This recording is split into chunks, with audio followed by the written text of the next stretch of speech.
When I was a young buck, my mom would always say to me, Rye, run to the store and get me a pack of cigarettes. And also, it's what's on the inside that counts. And I think, anyway, life lessons, it's what's on the inside that counts. And this is my all-aluminum 632 cubic inch big block Chevrolet, and today we're going to see what's on the inside.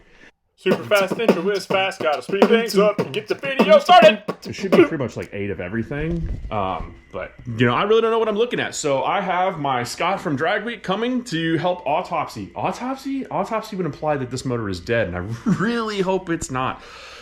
I've said too much. Let's get into it.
You can see everything in this corner. This is the 1, 2, 3, 4, 5, 6, 7, plus the buckets. 7 different drip pans that I have. 7. Guess how many I used to take off this dry sump tank? If you answered none, you win a high five. We got Santa in the off season here, aka Scott from Drag Week. Gotta make money for toys. Speaking of toys, we're taking apart the rather large one. We changed the plans. Initially, I thought we were just gonna pull the oil pan off, but Scott said, screw it. Let's see what we're really dealing with here. And we're pulling off we're gonna pull one cylinder head off. So far, what do you think of what we're dealing with here? What do you think of the motor? You got a really nice piece. I mean, that's a Sonny's AR block. That's what she said. Oh, that's gross.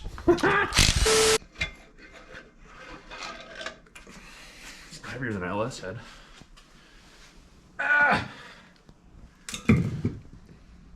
Put it on the table. It's not even O-ringed? What a fucking ripoff. All right.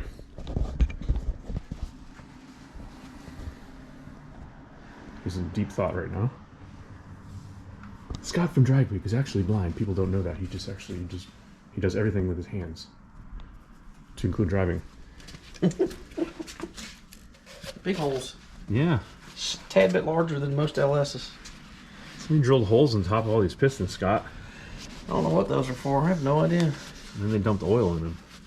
Mm. I'm assuming they dumped oil in there to keep the cylinders from... Well, let's hope that's what it's from. I'm trying to be optimistic. Further diagnose. I'm not really looking for problems. No, the only issues we've seen so far is what? The push rods, bottom of the push rods are a little tore up. You got some burnt push rod tips to be expected. And some of the lifters, like this guy right here, you can see the plating. So these aren't just like regular solid steel. There's a coating. There's a hardened coating on basically the face of all internal engine components, one way or shape or form. And you can see, you can't catch a fingernail on any of this stuff, but you can see the discoloration. Cheaper to replace than it is to repair and then replace. And one thing Scott pointed out, and I'm vaguely familiar with this, like the diameter of the lifters. What did you say these were? Those are your standard 842. It's actually a small lifter for a motor like this. So 842 lifter, usually you see something in excess of 900. That's how they go. I know, I'm not trying to put them in. Installed, it's done. So reason being is the same reason this thing has titanium rods in it, allegedly, which we're going to figure out today. Lightweight. It lets you spin it a little bit faster, but Lighter powertrain. not all of these push rods, you can see like that end on that push rod is different than the rest of them, than the end of that one. And then on the end here, there is a distinct little groove. So we may be in the market for some new push rods. Some lifters. And some lifters. All in all, not too bad. So here's another fun thing. You see how this pan kind of kicks out? And this side has one of those, you may be familiar, it's an oil pan rail. This side, it's just a big tub with 3 plugs. So you have to remove these fasteners to get to your fasteners. This is real pro mod stuff here. Big pro mod guy.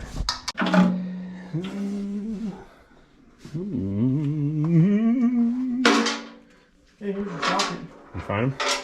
Those are titanium rods. Oh yeah. wow, those are crazy. Oh yeah. Long they are. It's an 11.7 deck height. I don't know. Can we cut the domes? I don't know if we can or not. Yeah, it's a solid dome. Just rebalance crank after we do it. Oh, it looks really good in there,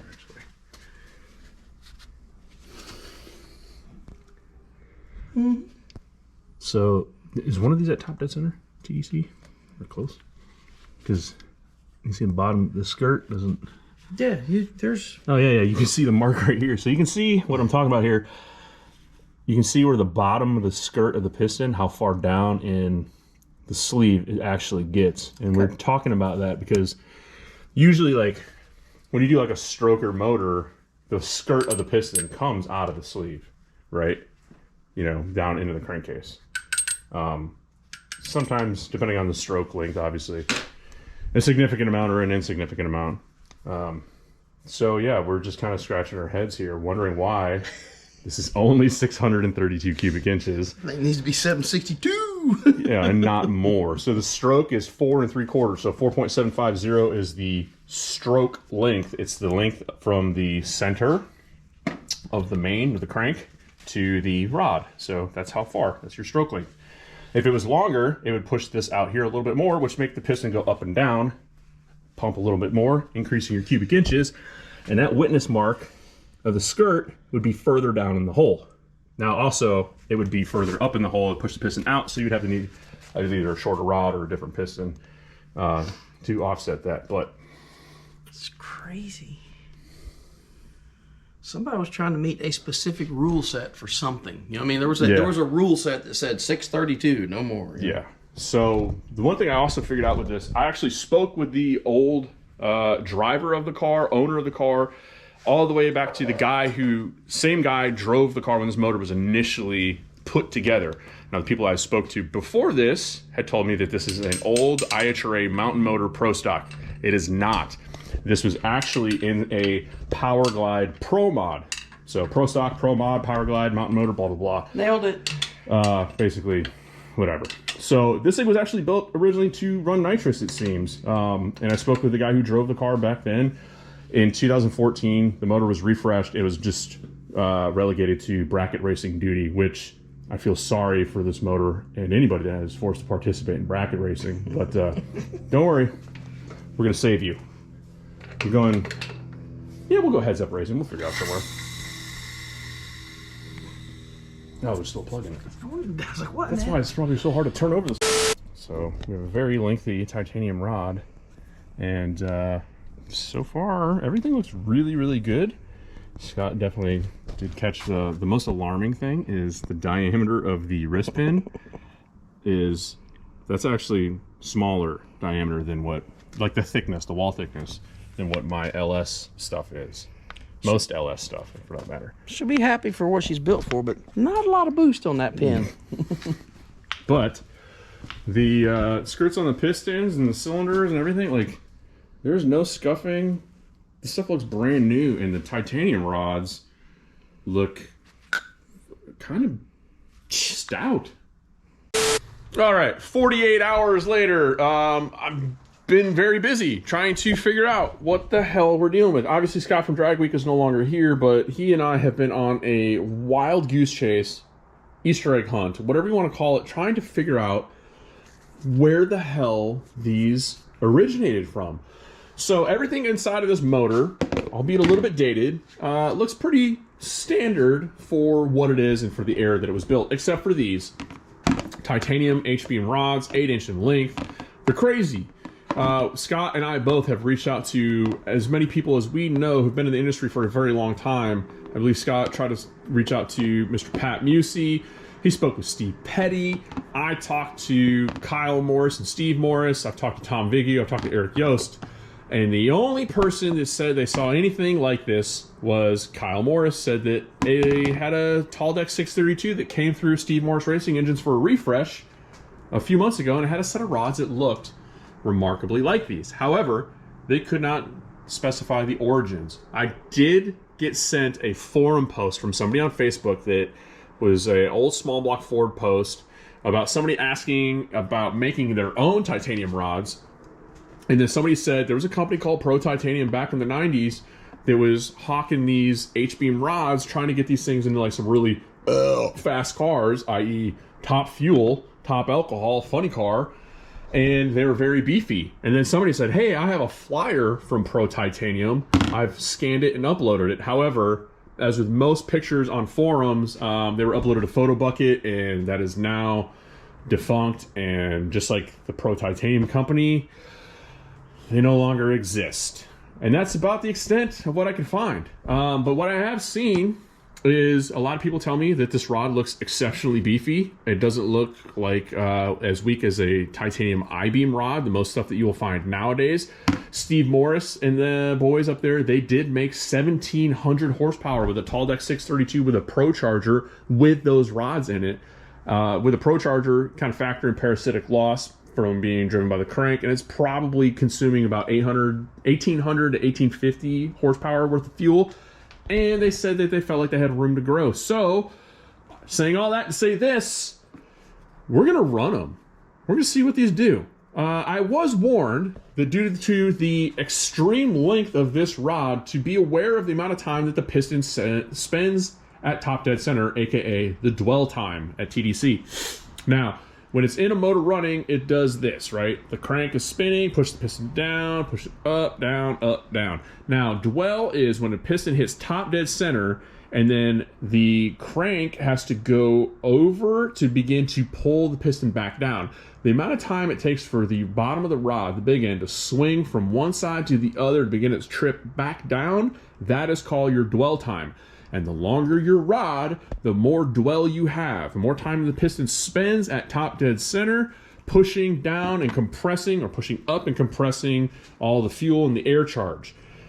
Great for naturally aspirated stuff. You want to squeeze it as long as possible to get it hot and get it compressed. Fire the plug when everything is nice and tight, because it's going to explode better and push the piston down harder. Not so great for power adder stuff, nitrous, blower, turbo. Why is it bad? Well, it's more volatile when it sits up there at the top and squeezes everything, right? So the longer the amount of time it spends up there, the more heat it generates and the more prone you are to detonation. Or if you fire the plug on purpose and your timing is a little bit too aggressive, well, you don't want to try to push the piston backwards, because that's how you tear shit up. However, if you go into your dyno session knowing that in your head, and you tune it, and you approach it with logic and sensibility, well, then you can tune around it. And that's exactly what we are going to try to do. So how are we going to get this thing ready for boost? Because we got this big honking dome piston in here. This is a 4600 piston. So what we have figured out when we were taking this apart, number one, this wrist pin is kind of stuck. So we think it may have already succumbed to that timing sensitivity that we just talked about. Number two, the pin has been counterbored to save weight.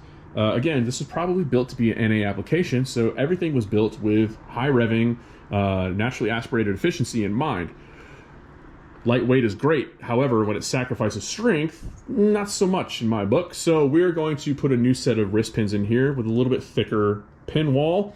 And then we're going to lop a little bit off the top of the dome of the piston. We have measured how much meat we have between the top and the bottom, and we can take some off of this that knocks the compression out. My hope is that we can take enough out of the dome to offset the weight that we add to the pin of the piston. And if we are good with our calculations, that means that we will not have to rebalance the entire rotating assembly. Slap a fresh set of rings in it, gap for boost, and we are ready to party. The way I'm approaching this build and looking at it, and some people may disagree because it's obviously a completely different cylinder head, but we have 632 cubic inches here. I'm basically looking at this as two 316 cubic inch motors, which is roughly right in between a 4.8 and a 5.3 LS. So 4.8 5.3 LSs respond very well to boost, especially of the 88 millimeter kind. So a pair of 88 millimeter turbos on this thing, making 1,000 horsepower per bank, like, why not? The valve springs are also going to change because I don't feel like dropping valves down into the motor when I try to street drive this thing, because that's exactly what we're going to do. So the last video I threw out there, should we run this thing NA or should we go ahead and get it ready for boost? I think I've answered your question with that because the motor kind of answered it for us. Could we have ran this thing naturally aspirated? Absolutely. Would it have reared its ugly head this season, next season, with the lifters and stuff failing? Probably not. But we're already in here, so this is a sensuous build, if you will. Since she was in there, let's go ahead and make it right. So that's what we're gonna do.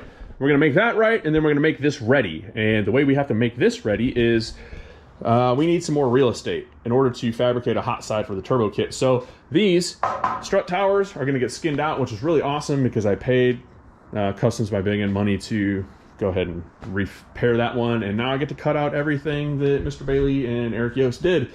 We're going to make them look kind of like these. Obviously, I already have this bar on the car and this bar. So we will basically run a 3/4 inch bar all the way around here, retain the cap, and then add one bar here. And you can see how much more room you have for activities, running primary tubes, changing spark plugs, or whatever else maintenance you have to do. It just gives you a whole bunch of free space and real estate and makes working on this thing a whole hell of a lot easier. This is a 9.8 inch, I believe, deck height, small block Ford. So a big block Chevy at 11.7 inch deck height. It's going to take the exhaust port, it's going to put it, further up here in this area, which is roughly the same area that all of this occupies. So if we get rid of all this, and this is all open spaces, it's going to make making a turbo kit, fabricating all that stuff, a hell of a lot easier, and also it'll take a little bit of weight out of there. So that is the game plan. This is not the smart move. I fully recognize that. Everybody telling me, this is not the smart move. Put an LS in it. Put a 540 cubic inch big block in it. No. I want something different, which is why I'm running Fox body fenders on the car now. Actually, I'm not. I just took them off here because I'm doing brake line. It's not important. But it does kind of look kind of sick. Like if you had a stretched Fox body door and a stretched Fox body fender, Fox body bottom with SM95 roof, I wonder. Could be a thing. Could be a thing. And you saw it here first. Clapped out. Head over to clapdown.com/store, pick up some merch, and Logan sucks. Love you, bye. Hello, Rye. This is Santa Claus. I was just giving you a call to tell you that you're a f***ing piece of shit, and that your best friend Logan was just calling to wish you a Merry Christmas. But since you don't give a good goddamn, I'd rather tell you to go f*** yourself. I hope your holiday is full of ho-ho-holy shit in your stockings. Suck my reindeer